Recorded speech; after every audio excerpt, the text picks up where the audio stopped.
We're now joined with head coach Phil Cunningham of Troy. If you have a question for Coach Cunningham, please press *1 at this time to get in the queue to ask questions. Again, that's *1 to get in the queue to ask questions for head coach Phil Cunningham of Troy. The Trojans tomorrow host South Alabama before taking on Appalachian State later on this week. Coach Cunningham, before we get started with questions, please give us your thoughts on the season so far and your expectations for the rest of the season.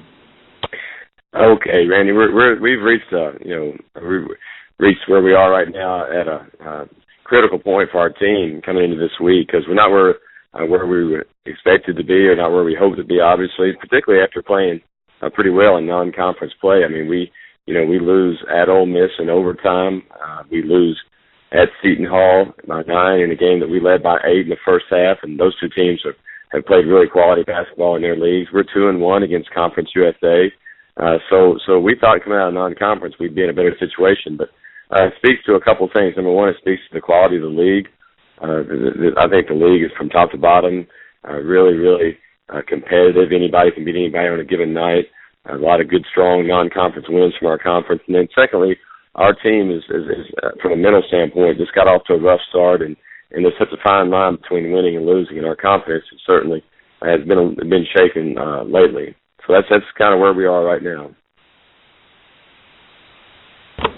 All right, Coach, thank you very much. As a reminder to our members of the media, please press *1 at this time to get in the queue to ask questions for head coach Phil Cunningham of Troy.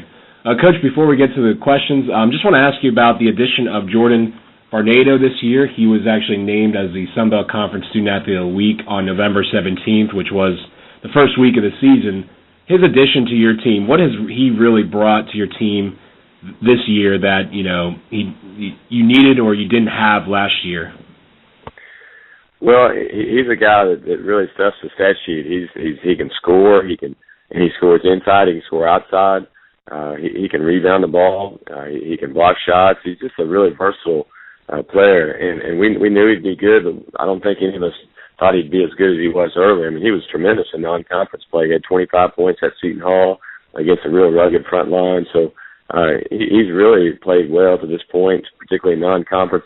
He's hit a little wall here, and in conference play, I think people have zeroed in on him a little more, and he's not shooting the ball from the outside as good as he was in non-conference play. But he's had a terrific year, and I think he'll get it back going again. I thought he had a pretty good offensive game Saturday at Louisiana Lafayette, but he just knows how to play. We've known him for a long time with his brother Jarvis, who we had at Mississippi State. So, we just expect him to get better and better.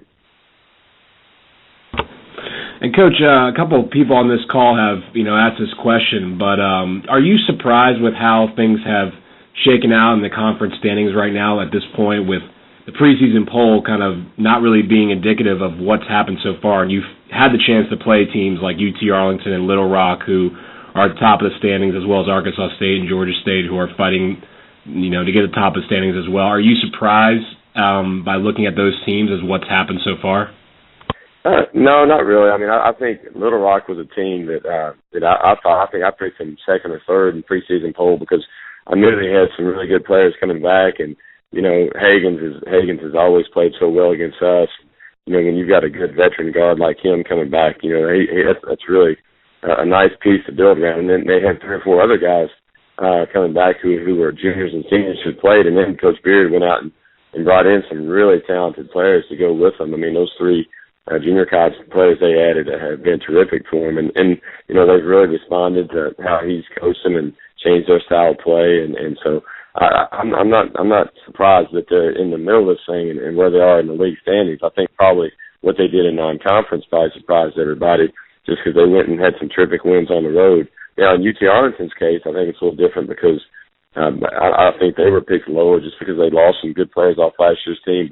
But the emergence of Kevin Hervey, I mean, he's out now, but he was unbelievable, from the start on. I mean, at our game, he had 2 or 3 NBA scouts there to see him, so he's just been tremendous. And they've got a lot of really good players around him, and the way they play has really disrupted the way they keep people off balance with changing defenses. And so I think one thing after being in this league for 3 years that I've seen is you really don't know from year to year, because you don't see the other guys' recruits quite as much as you do in some leagues. So sometimes it's the unknown about recruiting that leads to guys being probably picked too low in preseason polls, probably like UTR. Thank you, Coach. And also, from an outsider's perspective, it looks like from the defensive end your team could improve, and that might be a catalyst to your success. From your perspective, do you think improving on the defensive end is the key for you guys down the stretch run here? Well, you obviously identified our biggest issue, defensively, and we're really struggling from a defensive standpoint because physically we're not built to be a real good defensive team to start with. You just look at the makeup of our roster. We're not real quick on the perimeter, and we don't protect the rim. We don't have a shot blocker, and we don't take charges in the paint like we need to from that position. So the first thing is that we're not built to be real good defensively. We played a lot of zone early on. Our zone was pretty good to us in non-conference play, and then we got shaken up a couple times early in our zone, and now we've gone back to playing man, and we haven't been very good in our man defense. So, I mean, no doubt that's where we've got to get better, but to tell you that there's a quick fix to it, I'm not going to say that because I don't know that there is one. And Coach, last question: what's been one thing this year that you didn't necessarily think would be a positive aspect of this team, but that's kind of surprised you with how well this team has done in that area? Well, I didn't realize we'd be as good offensively as we are. If you look at our offensive numbers, we're pretty efficient. I still think that we've got room to be better, to improve as a team from the three-point line and shooting, even from the free throw line. But going into last week, I think we were averaging 75, 76 points a game in league play, and we were missing 10 free throws a game. Still not really shooting the ball from the three-point line. So we've been, if you look at our offensive numbers, we've been pretty efficient. We've scored the ball pretty good, and I don't think, when you look at our team, on not many occasions has offense been the problem. The problem has been, as you noted earlier, on the defensive end.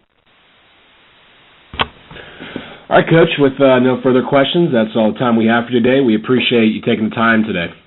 All right, thanks, Randy.